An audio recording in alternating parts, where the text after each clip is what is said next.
Hello dear student, आज हम लोग बेसिक इलेक्ट्रिकल इंस्ट्रूमेंट में आगे पढ़ेंगे और बात करेंगे इंडिकेटिंग इंस्ट्रूमेंट के बारे में। तो आज हम लोग इंडिकेटिंग इंस्ट्रूमेंट के ऑपरेटिंग प्रिंसिपल ऑपरेशन पर बात करेंगे। तो इंडिकेटिंग इंस्ट्रूमेंट के प्रिंसिपल ऑपरेशन की बात करेंगे। तो principle operation of indicating instrument.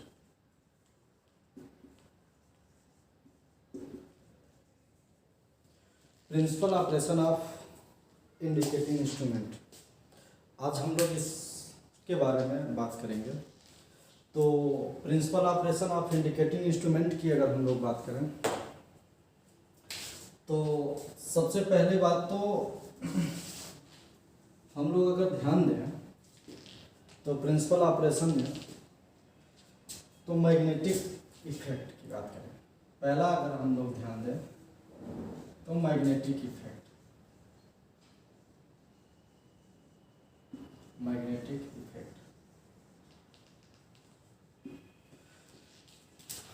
Principle operation of indicating instrument में सबसे पहला पॉइंट हम लोगों की बात होगी मैग्नेटिक इफेक्ट की बात करेंगे।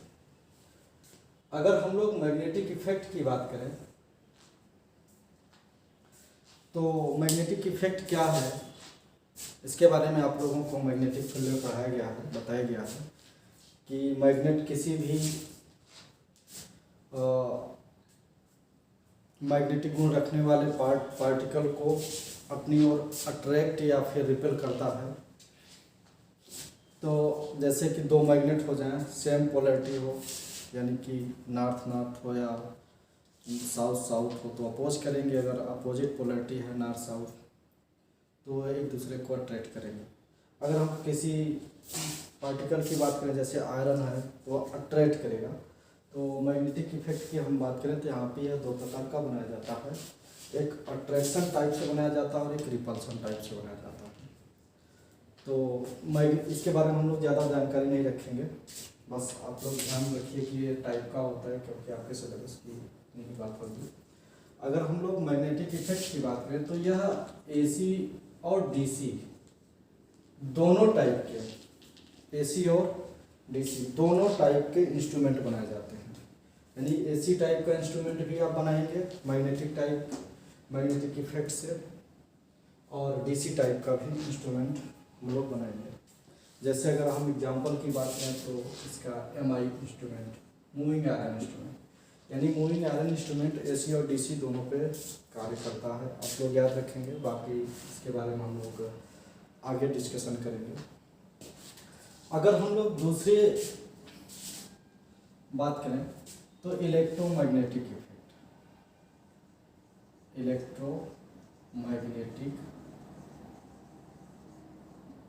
इफेक्ट। तो इलेक्ट्रोमैग्नेटिक इफेक्ट की हम बात करें तो अभी तक हम लोगों ने मैग्नेटिक इफेक्ट की बात किया, अब इलेक्ट्रोमैग्नेटिक इफेक्ट, यानी कि अब हम लोग इलेक्ट्रिकली ढंग से मैग्नेट बनाएंगे और उस प्रभाव पर हम लोग यह काम कराएंगे। तो इलेक्ट्रोमैग्नेटिक इफेक्ट, तो अगर हम लोग इंस्ट्रूमेंट की बात करें तो यह भी इंस्ट्रूमेंट एसी और डीसी यानी कि दोनों टाइप के इंस्ट्रूमेंट डिजाइन किए जाते हैं। इलेक्ट्रोमैग्नेटिक इफेक्ट के इंस्ट्रूमेंट भी दोनों टाइप, एसी टाइप से भी डिजाइन किए जाते हैं और डीसी टाइप से भी, यानी डीसी टाइप के भी डिजाइन किए जाते हैं। जैसे कि अगर हम लोग बात करें जैसे डायनोमीटर टाइप, इलेक्ट्रोडायनोमीटर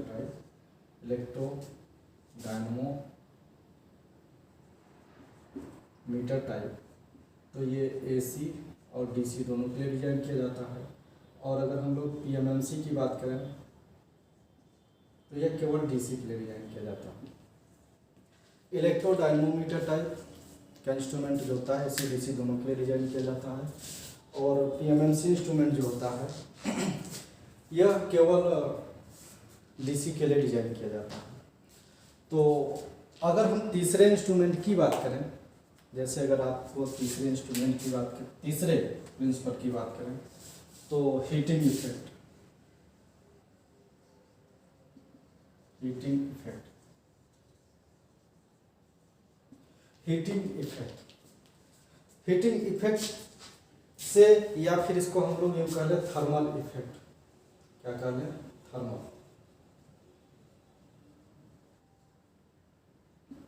थर्मल इफेक्ट, यानी कि हीटिंग इफेक्ट से या थर्मल इफेक्ट से बात करें तो यह भी इंस्ट्रूमेंट एसी और डीसी दोनों के लिए डिजाइन किया जाता है, एसी और डीसी दोनों के लिए डिजाइन किया जाता है। ये हमारे ऑपरेशन है, principle operation of indicating instrument, ये इंडिकेटिंग इंस्ट्रूमेंट के ऑपरेशन है, यानी कि कुछ हम किस प्रकार से इंस्ट्रूमेंट को डिजाइन करते हैं, हम इस पर ध्यान रख रहे हैं कि यह किस प्रकार से डिजाइन किए जाते हैं। और अगर हम लोग बात करें अगला इंस्ट्रूमेंट की बात करें, अगले इंस्ट्रूमेंट की बात करें तो अगला इंस्ट्रूमेंट हमारा कौन सा होता है, अगला इंस्ट्रूमेंट प्रिंसिपल ऑपरेशन की बात करें, आपको मैग्नेटिक इफेक्ट के बारे में पता चला, इलेक्ट्रोमैग्नेटिक इफेक्ट, हीटिंग इफेक्ट या फिर थर्मल इफेक्ट। अगला है इलेक्ट्रोस्टैटिक,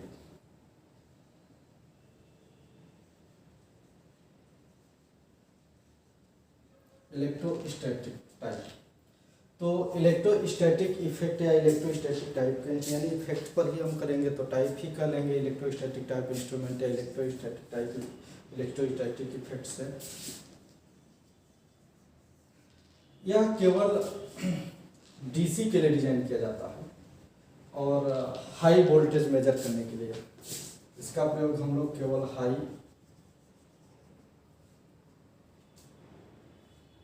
हाई वोल्टेज इंस्ट्रूमेंट में करते हैं। हाई वोल्टेज को मेजर करने के लिए हम लोग इसका प्रयोग करते हैं। और अगर हम लोग आगे किसी इंस्ट्रूमेंट की बात करें या पांचवें इंस्ट्रूमेंट की बात करें, पांचवें टाइप के यानी प्रिंसिपल की बात करें कि पांचवा कौन सा हो सकता है, तो पांचवा अगर हम बात करें तो पांचवा हमारा होगा hall effect,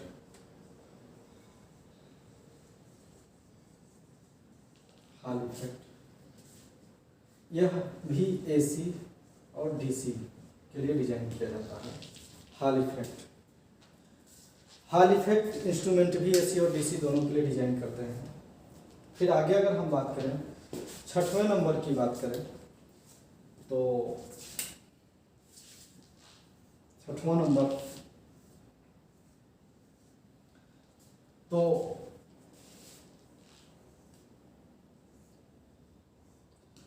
hall effect AC DC दोनों के लिए डिजाइन किया जाता है।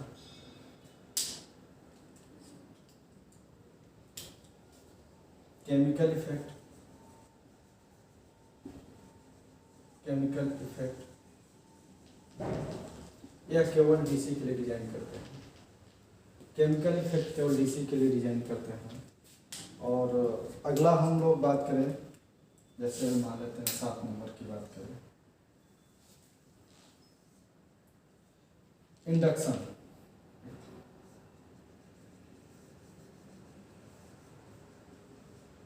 Induction effect,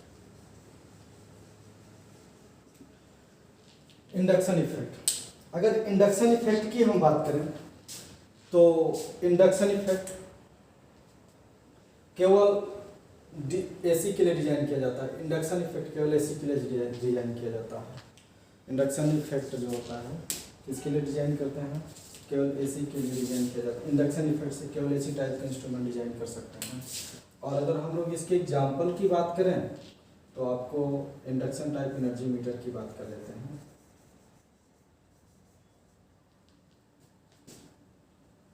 induction type energy meter,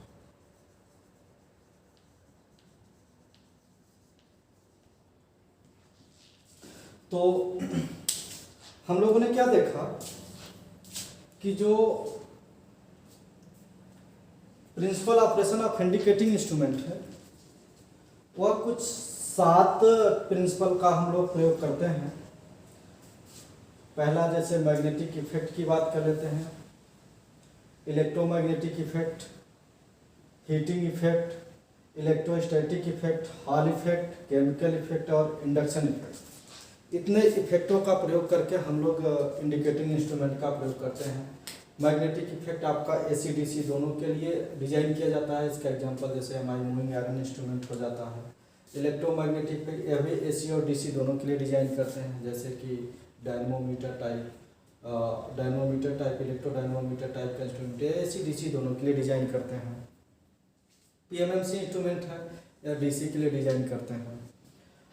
heating effect या थर्मल इफेक्ट होता है, अभी AC और DC दोनों के लिए डिजाइन करते हैं। AC इंस्ट्रूमेंट और DC इंस्ट्रूमेंट दोनों के लिए डिजाइन करते हैं।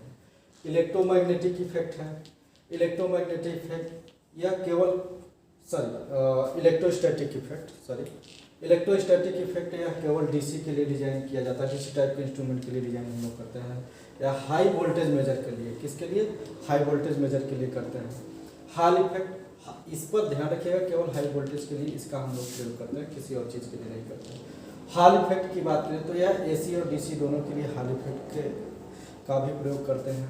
और केमिकल इफेक्ट में हम लोग केवल DC के लिए डिजाइन करते हैं। और इंडक्शन टाइप यानी इंडक्शन इफेक्ट जो होता है यह AC या केवल AC के लिए डिजाइन करते हैं हम लोग। और अगर हम लोग इसके एग्जाम्पल की बात करें तो induction type energy meter, induction question आपको एग्जाम में पूछ लेता है कि इंडक्शन टाइप एनर्जी मीटर किस इफेक्ट पर आधारित है, यानी कि किस प्रिंसिपल पर आधारित है, तो इंडक्शन टाइप इफेक्ट है। तो इस इंडक्शन टाइप इफेक्ट में हम लोगों ने देखा था, तो कल हम लोगों ने यानी पिछले टर्म पे हम लोगों ने पढ़ा था कि टार्क, इसेंशियल टार्क इंस्ट्रूमेंट के लिए, तो इसेंशियल टार्क इंस्ट्रूमेंट के लिए हम लोगों ने 3 प्रकार के टार्क की बात किया था। एक डिफ्लेक्टिंग टार्क की बात किया था, एक डिफ्लेक्टिंग टार्क TD की बात किया था, डिफ्लेक्टिंग टार्क। दूसरा कंट्रोलिंग टार्क की बात किया था, कंट्रोलिंग टॉर्क। तीसरा हम लोगों ने डैम्पिंग टॉर्क की बात किया था।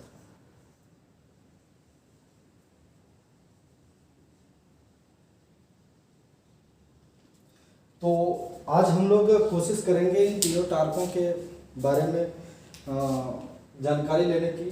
अगर टाइम ज़्यादा होता है तो फिर हम किन्हीं 2 टार्कों के या किन्हीं 1 टार्कों के बारे में बात करेंगे, फिर अगले टर्म पे देखेंगे। लेकिन आज हम लोगों की कोशिश होगी कि तीनों टार्क को ख़त्म कर लें।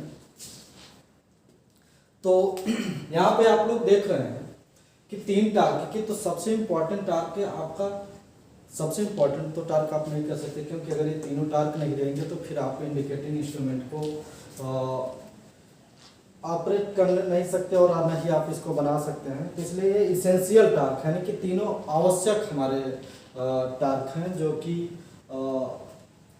ज़रूरी होते हैं हमारे इंडिकेटिंग इंस्ट्रूमेंट के लिए। तो इंडिकेटिंग इंस्ट्रूमेंट के लिए जो हमारे टार्क की आवश्यकता है, अब अगर हम लोग यहाँ पे देखें कि ये जितने भी, यानी ये हमारे जो 7 ऑपरेशन हैं, यानी कि ऑपरेशन है इंडिकेटिंग इंस्ट्रूमेंट के लिए, इन 7 ऑपरेशन का प्रयोग करके हम लोग ये डिफ्लेक्टिंग टार्क हम प्रोवाइड करते हैं।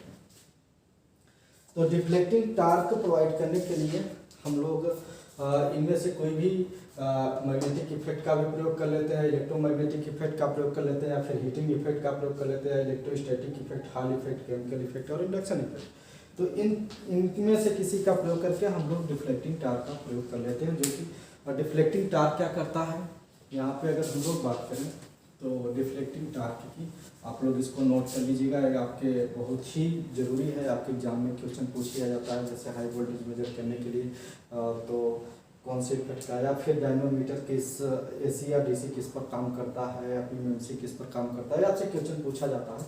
तो आप इसको नोट कर लीजिएगा आप, क्योंकि ये आपके लिए ज़रूरी है। हम कोशिश करेंगे कि आपके सिलेबस को कवर करने का, हाँ ये भी कोशिश करेंगे कि आपके सिलेबस से ज़्यादा ना जाए। क्योंकि उससे ज़्यादा आपको आवश्यकता नहीं है। तो फिर आज हम लोग डिफ्लेक्टिंग टार्क की बात करें। तो डिफ्लेक्टिंग टार्क क्या करता है? Deflecting torque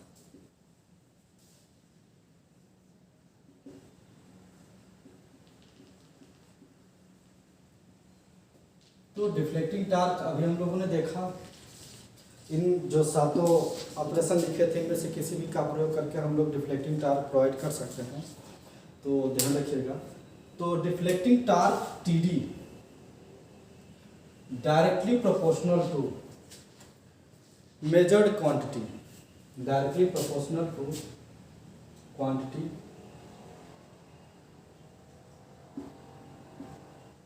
to be measured. यानी कि डिफ्लेक्टिंग टार्क जो है यह उस क्वांटिटी के बराबर होता है जिसको हम लोग मेजर करते हैं। जैसे अगर हम लोग वोल्टमीटर बनाए हैं वोल्ट, तो वोल्टेज मेजर करना है तो deflecting torque proportional to V, या फिर अमीटर की बात करें तो deflecting torque proportional to I. Example की बात करें,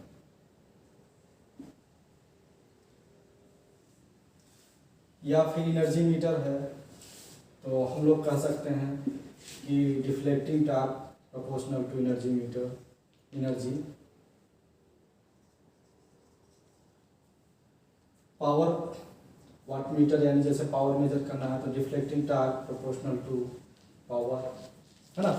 तो अगर पावर फैक्टर मेजर कर रहे हैं तो उसके लिए भी हम लोग कह सकते हैं deflecting torque proportional to power factor. तो हमने क्या देखा कि जो डिफ्लेक्टिंग टार्क है यह उस क्वांटिटी के प्रोपोर्शनल है जिसको मेजर कर रहा है। तो deflecting torque is proportional to measured value या मेजर्ड क्वांटिटी। तो डिफ्लेक्टिंग टार्क और क्या काम है डिफ्लेक्टिंग टार्क का, ये आप लोग ध्यान रखिएगा, नोट्स बनाते हुए जाइएगा, क्योंकि अगर आप नोट्स नहीं बनाएंगे तो फिर आपको बाद में पढ़ने के लिए कहाँ से मिलेगा। इसलिए आप नोट्स बनाते रहेंगे तो ये आपको फायदा होगा, क्योंकि एग्जाम टाइम में आपको नोट्स की बहुत आवश्यकता होती है। दूसरी बात क्या है? दूसरी बात है डिफ्लेक्टिंग टार्क डिफेक्ट पॉइंटर। जैसे कि अगर हम बात करें, ये आपका स्केल है, ये आपका स्केल है,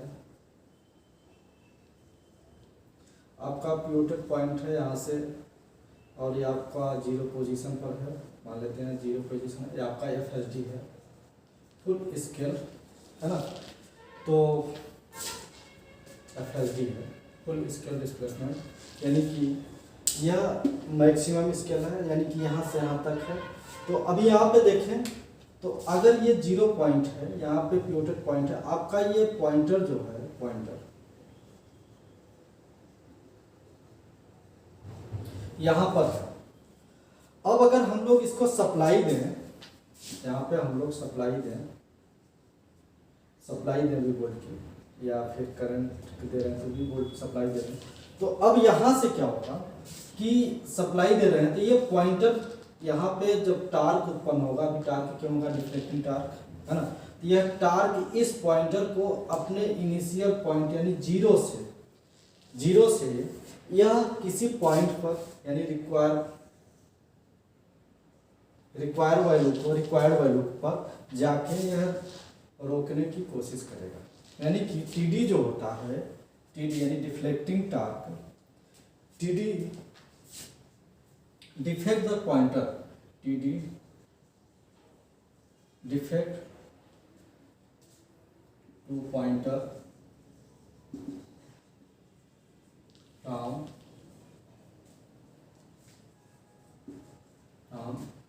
जीरो पोजीशन,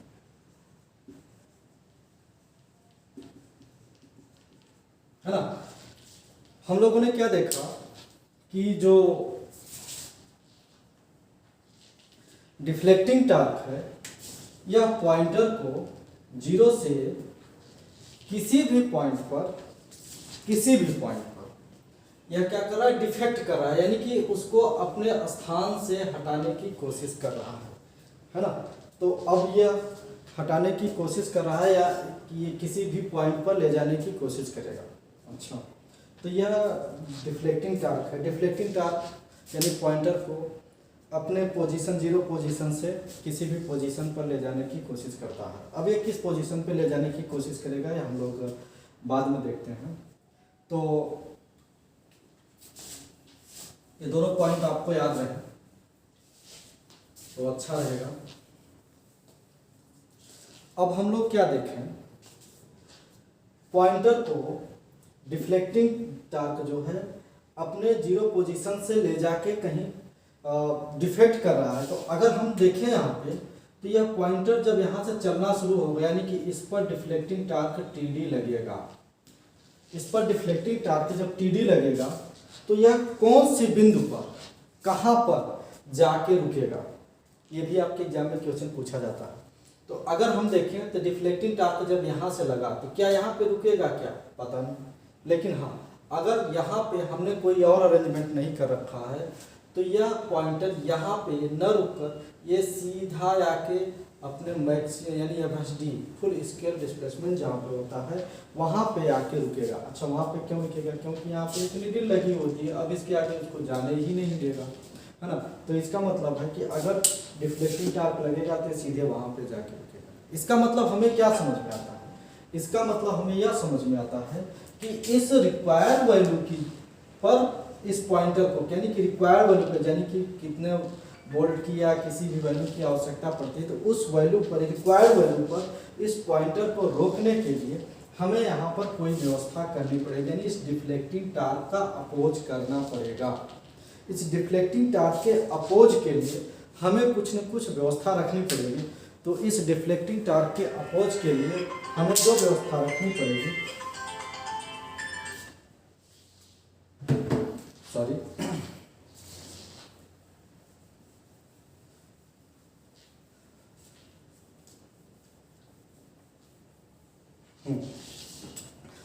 तो इस डिफ्लेक्टिंग टार्क के अपोज के लिए अपना स्केल होगा, आप लोग भी बार बार बनाएंगे, जितनी बार बनाएंगे उतने अच्छे से याद होगा। स्केल होगा, ये पॉइंटर है, ये 0 पॉइंट है और ये FSD है ना, कोई भी वैल्यू फुल स्केल। तो अगर ये यहाँ पे डिफ्लेक्टिंग टार्क TD लगा तो इसको किसी भी रिक्वायर्ड वैल्यू पर रुकना चाहिए। रिक्वायर्ड वैल्यू पर रुकने के लिए हमें क्या देखना पड़ेगा, हमें यहाँ पर एक ऐसे टार्क की आवश्यकता होगी जो TD को अपोज करे, जो यानी डिफ्लेक्टिंग टार्क का विरोध करे। यानी कि अब अगला हम लोग पढ़ने जा रहे हैं दूसरा टार्क जो हम लोगों ने देखा, कंट्रोलिंग टार्क। दूसरा टार्क होगा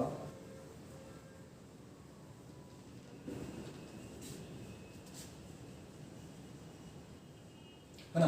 आपने क्या देखा कि चलिए ठीक है, डिफ्लेक्टिंग टार्क हमने तो देख लिया, डिफ्लेक्टिंग टार्क, लेकिन डिफ्लेक्टिंग टार्क तो पॉइंटर को सीधे लेके जा रहा है, अंतिम बिंदु पर रोकेगा ना, है ना। तो अब अंतिम बिंदु पता नहीं कितने एम्पियर की करंट चल रही है, या फिर पता नहीं कितना पावर है जो भी वैल्यू मेजर कर रहे हैं, पता नहीं कितना वोल्टेज है, लेकिन हमें कुछ पता ही नहीं चल पाएगा। तो इसका मतलब पॉइंटर रिक्वायर्ड वैल्यू पर रुकना चाहिए। तो पॉइंटर को रिक्वायर्ड वैल्यू पर रुकने के लिए इस डिफ्लेक्टिंग टार्क का विरोध करने के लिए हमें एक दूसरे टार्क की आवश्यकता पड़ती है, कंट्रोलिंग टार्क। कंट्रोलिंग टार्क, दूसरे टार्क की आवश्यकता पड़ती है, कंट्रोलिंग टार्क। यानी कि कंट्रोलिंग टार्क आप लोग लिखते जाएंगे, controlling torque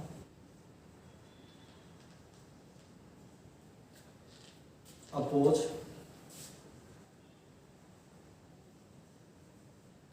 deflecting torque.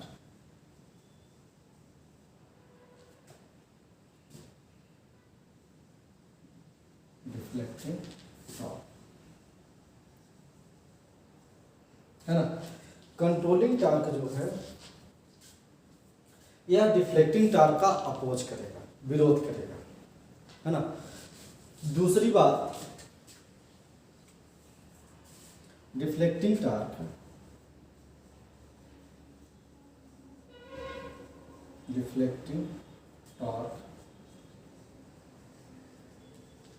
Depend on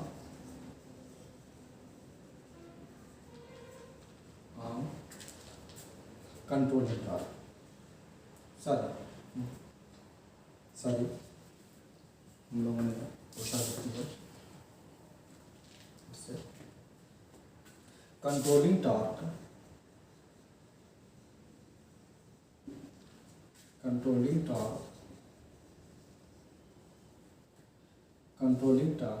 depend on deflecting torque.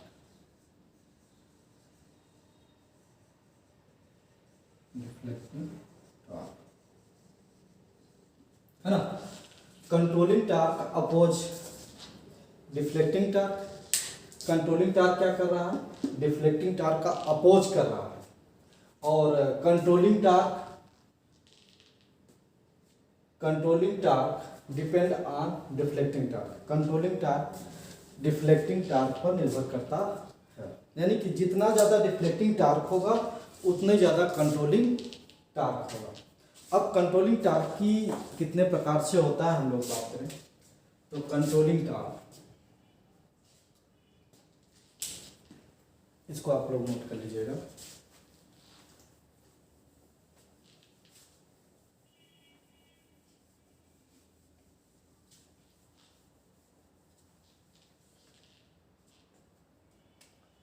Controlling torque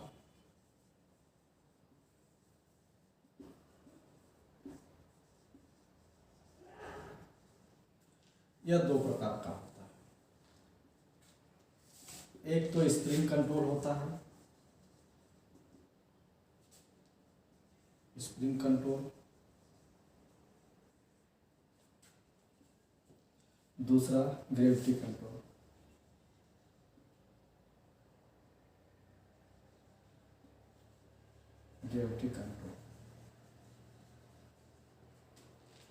spring control और ग्रेविटी कंट्रोल।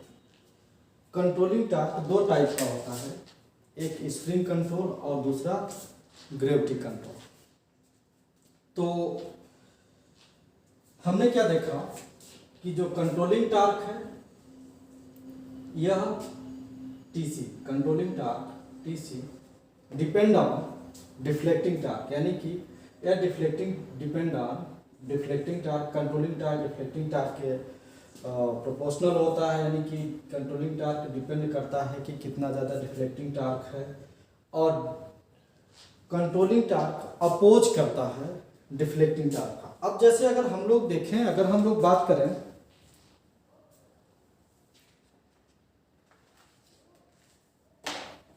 जैसे हम लोग बात करें अगर तो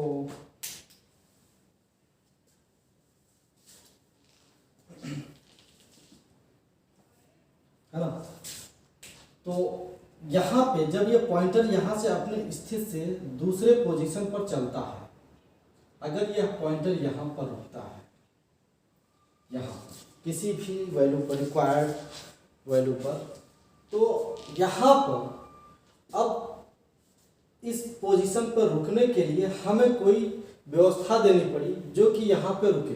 उसको रुकने के लिए हमने कंट्रोलिंग टार्क दिया। तो यह कंट्रोलिंग टार्क दो प्रकार का होता है, एक स्प्रिंग कंट्रोल और एक ग्रेविटी कंट्रोल। एक स्प्रिंग कंट्रोल और एक ग्रेविटी कंट्रोल। तो यहाँ पे जहाँ पर टी, अब यह क्या करेगा, आपके इस टीडी का विरोध करेगा टीसी, टीडी का विरोध करेगा टीसी। जहां पर टीडी और टीसी बराबर हो जाए, यानी कि जहां पर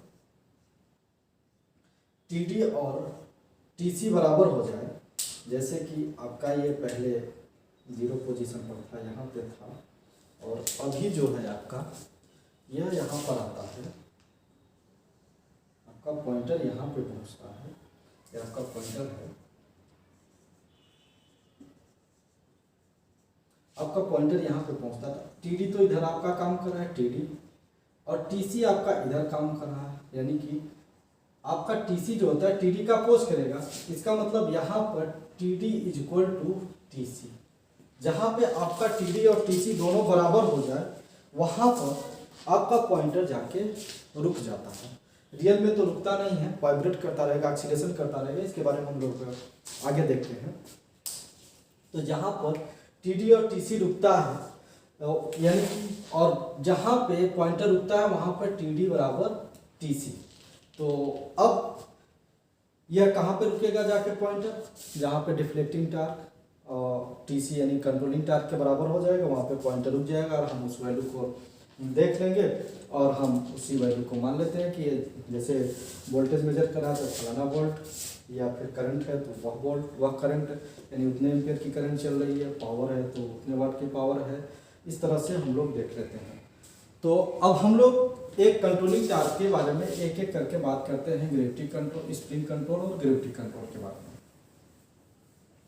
तो सबसे पहले हम लोग स्प्रिंग कंट्रोल की बात करें। सबसे पहले हम लोग स्प्रिंग कंट्रोल की बात करें।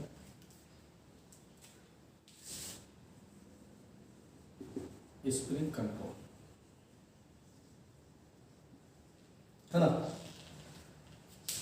तो स्प्रिंग कंट्रोल सबसे इंपॉर्टेंट ये है, स्प्रिंग कंट्रोल किस चीज का बना होता है। तो स्प्रिंग कंट्रोल पहली बात तो यह फास्फर ब्रांच का बना होता है।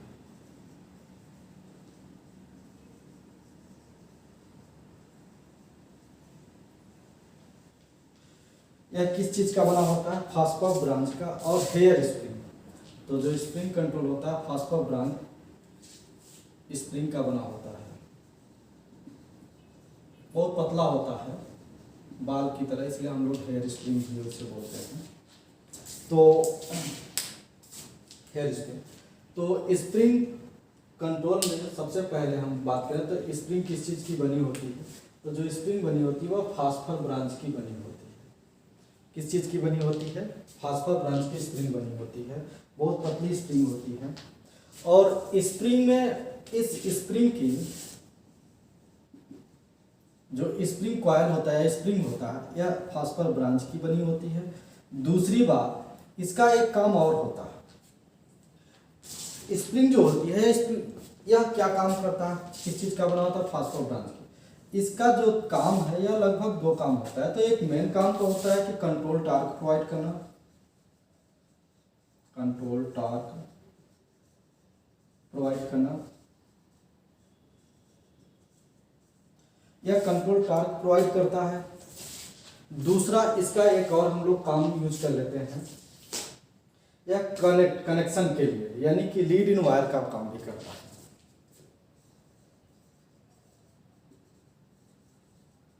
यानी कि यह लीड इन वायर, यानी कि जैसे पीएमएमसी इंस्ट्रूमेंट में, एक क्वेश्चन आप ध्यान में रखिएगा किस इंस्ट्रूमेंट में, तो पीएमएमसी इंस्ट्रूमेंट में यह स्प्रिंग जो होता है लीड इन वायर का भी काम कर लेता है और स्प्रिंग कंट्रोल का भी काम करता है, कंट्रोलिंग टार्क भी प्रोवाइड करता है स्प्रिंग कंट्रोल, यानी स्प्रिंग कंट्रोल में हम लोग स्प्रिंग किस चीज़ का बनाते हैं, फास्फर ब्रांच की स्प्रिंग बनाते हैं, जो कि हेयर स्प्रिंग होती है, जो कि बहुत पतली स्प्रिंग होती है। और इस स्प्रिंग का दो काम हम यूज कर लेते हैं, एक तो स्प्रिंग कंट्रोल यानी स्प्रिंग टार्क प्रोवाइड कराता है, दूसरा यह स्प्रिंग जो होता है लीड इन वायर का काम करता है। तो अब यहाँ पे हम लोग अगर स्प्रिंग इस तरह से लगाते हैं, है ना, अब यहाँ से हम लोग सप्लाई दें, तो यहाँ से जब सप्लाई देते हैं तो यहाँ पे डिफ्लेक्टिंग टार्क प्रोवाइड होगा और यह स्प्रिंग इस टार्क का यानी टीडी के का विरोध करेगा। और इस तरह से, क्योंकि जैसे जैसे उधर जाएगा स्प्रिंग वैसे वैसे टाइट होगी, यानी तनेगी तो उसको अपनी ओर खींचेगी, टेंशन होगा तो उसको अपनी ओर खींचेगी। और पॉइंटर एक पॉइंट ऐसा आएगा जहाँ पे डिफ्लेक्टिंग टार्क और कंट्रोलिंग टार्क बराबर हो जाएगा और वहीं पर जाके हमारा पॉइंटर रुक जाएगा और वो हमारे रिक्वायर्ड वैल्यू होगी। क्लियर। तो स्प्रिंग की बात करें तो अब यहाँ पे जो स्प्रिंग तो हम लोगों का समझ में आ गया होगा, उम्मीद है सब लोगों को, कि स्प्रिंग कंट्रोल कैसे काम करता है। अब स्प्रिंग कंट्रोल की खास बात क्या है, स्प्रिंग कंट्रोल की एक खास बात और है कि स्प्रिंग कंट्रोल, स्प्रिंग किसी भी पोजीशन में यूज करते हैं, एनी पोजीशन। इसका प्रयोग हम लोग एनी पोजीशन में यूज कर सकते हैं।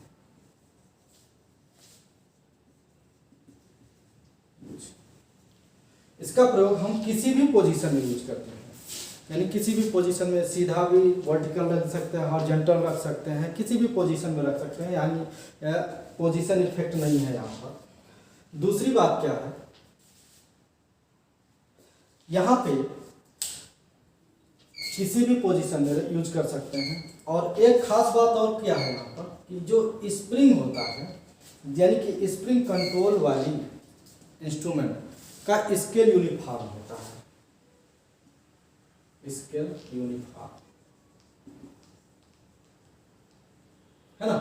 तो हम लोगों ने क्या देखा कि जब स्प्रिंग कंट्रोल हम लोग यूज करते हैं तो स्प्रिंग कंट्रोल में पहली बात तो क्वेश्चन आपसे पूछा जाएगा कि स्प्रिंग कंट्रोल किसका, यानी स्प्रिंग किसका बनाया जाता है, तो फास्फर ब्रांच का स्प्रिंग बनाया जाता है, पतली से एयर स्प्रिंग होती है। यह स्प्रिंग दो कामों में होती है। पहला तो काम इसका काम है जो कंट्रोलिंग टार्क प्रोवाइड करने का, जैसे पीएलएमसी इंस्ट्रूमेंट में हम लोग इसका लीड इन वायर का भी प्रयोग कर लेते हैं। यह किसी भी पोजीशन में यूज कर सकते हैं स्प्रिंग कंट्रोल को, यानी कि एनी पोजीशन में यूज कर सकते हैं। और इसका स्केल यूनिफॉर्म होता है, यानी लीनियर स्केल होता है। कैसा? यूनिफॉर्म स्केल, यानी लीनियर स्केल, है ना, लीनियर स्केल होता है। अब स्प्रिंग कंट्रोल में एक डिसएडवांटेज क्या है, इसका जो डिसएडवांटेज है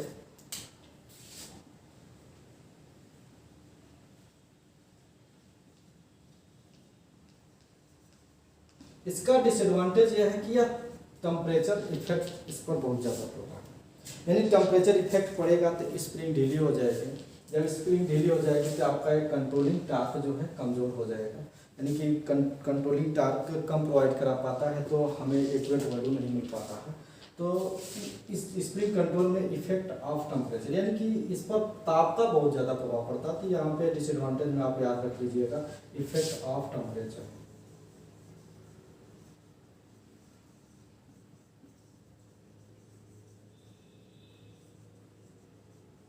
है ना। स्प्रिंग कंट्रोल में इफेक्ट ऑफ टेम्परेचर, यानी कि इस पर ताप का प्रभाव पड़ता है। तो हम लोगों ने स्प्रिंग कंट्रोल पढ़ा, और इसको आप लोग याद रखिएगा। हर जगह से जितने भी हमने पॉइंट बनाया है, हर पॉइंट से आपको क्वेश्चन पूछे जाते हैं। हम केवल उसी तरह से टारगेट कर रहे हैं आपको, ताकि आपके क्वेश्चन हो जाए।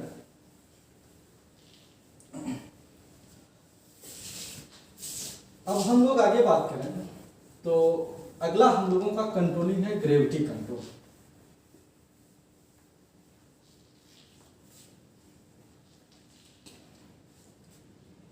अगला है ग्रेविटी कंट्रोल,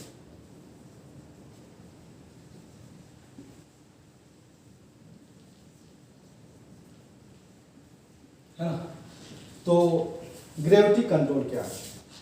ग्रेविटी का नाम ही आप लोग सब लोग अच्छे तरह से जानते हैं कि यहाँ पे गुरुत्व का प्रभाव पड़ेगा, तो इसलिए हम लोग इस कंट्रोल को ग्रेविटी कंट्रोल करते हैं। तो ग्रेविटी कंट्रोल प्रोवाइड कराने के लिए हम लोग क्या करते हैं, तो पहली बात तो यहाँ पे एक पिवोटल पॉइंट होता है। इस पॉइंट से हम लोग बैलेंसिंग वेट लगाते हैं। दो वेट लगाएंगे, ये दोनों वेट जो है ग्रेविटी कंट्रोल के लिए काम करेंगे, और दोनों वेट जो है यह 90 डिग्री पे यूज किए जाते हैं। यह आपको ध्यान रहेगा कि कितने डिग्री पे लगते हैं, 90 डिग्री पे, यानी कि एक दूसरे के लंबवत लगते हैं दोनों वेट। तो यह दोनों वेट एक दूसरे से लंबवत लगते हैं।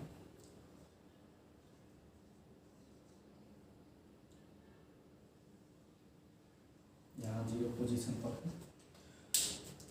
और दोनों वेट मैं यहाँ पे इंडिकेट कर दे रहा हूँ, आप लोग याद रखिएगा। ये दोनों वेट जो है बैलेंस, ये दोनों वेट जो है 90 डिग्री पर लगे होते हैं, वर्टिकल लगे होते हैं, यानी दूसरे से लंबवत होते हैं। इसको हम लोग बोलते हैं बैलेंस वेट। बैलेंस वेट, इसको हम लोग बोलते हैं कंट्रोल वेट।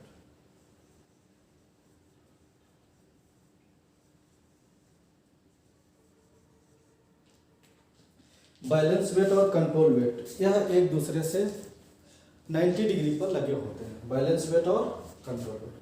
अब अगर यहाँ पे डिफ्लेक्टिंग टार्क लगेगा, टीडी जब लगेगा डिफ्लेक्ट, तो यह डिफ्लेक्टिंग टार्क लगेगा तो यह इस तरह से घूमना चाहिए। जब यह इस तरह से घूमना चाहेगा तो ये आपका कुछ इस पोजीशन पर आ जाएगा। मान लेते हैं कि आपका यह इस पोजीशन पर आ गया,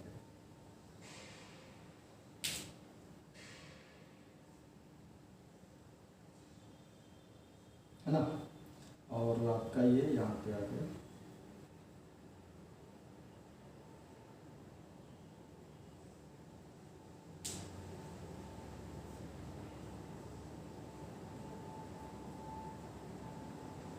इस तरह से आप बना लीजिए।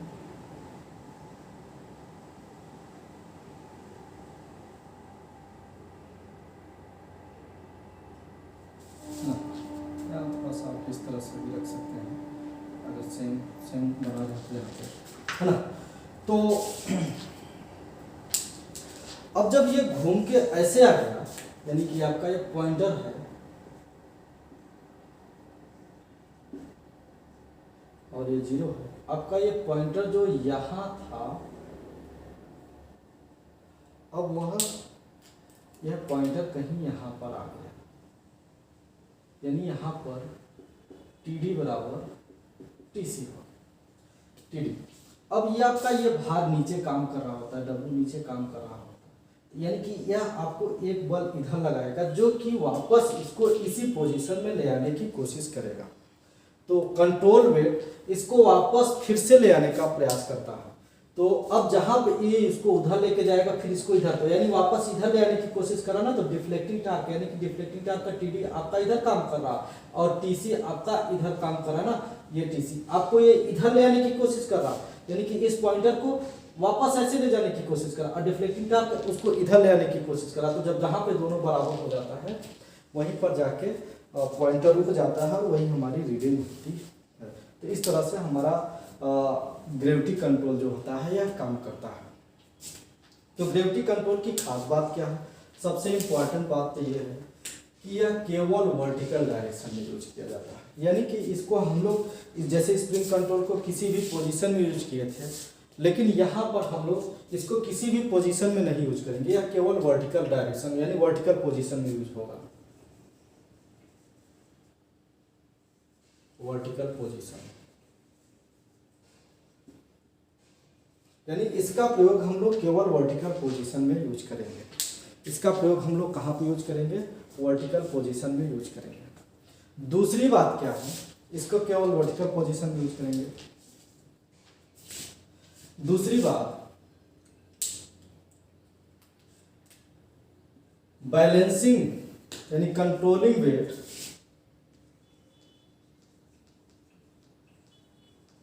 Controlling weight always greater than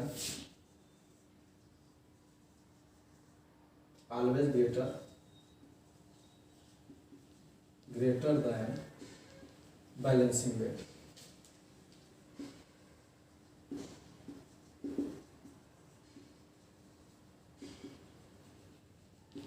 controlling weight always greater than balancing weight, ये आप याद रखेंगे। अगला पॉइंट ये है कि जो आपका स्केल होता है, यानी स्केल, यह स्केल आपका क्रैम्ड स्केल होगा, यानी यूनिफॉर्म स्केल नहीं होगा, यूनिफॉर्म स्केल नहीं होगा।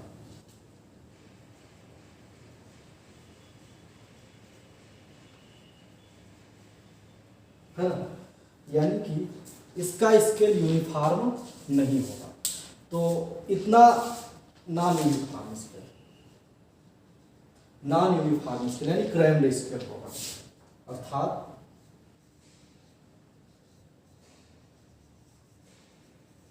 Scale, crammed scale. किस प्रकार का स्केल होगा? ग्रेविटी कंट्रोल में जो स्केल होगा वह क्रैम्ड स्केल होगा, और आपका